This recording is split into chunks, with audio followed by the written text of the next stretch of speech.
yang mengenai tentang menikahi sepupu, maka Allah mengatakan kepada Rasulullah SAW dalam surah Al-Ahzab ayat 50 dikatakan, wahai Nabi, maka dihalalkan. Kata Allah Subhanahu wa taala dihalalkan.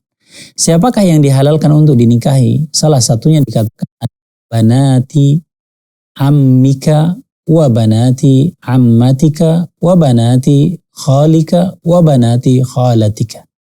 Maka kata Allah Subhanahu wa taala dihalalkan bagi seorang laki-laki menikahi anak sepupu dari paman, baik dari ibu ataupun dari bapak. Menunjukkan di sini ayat ini menegaskan bahwasanya menikahi sepupu, yang sepupu itu kadang-kadang dari sebelah pihak ibu kita atau dari pihak bapak kita. Maka secara hukum dikatakan bahwasanya menikahi sepupu secara hukum boleh dan halal. Allah ta'ala.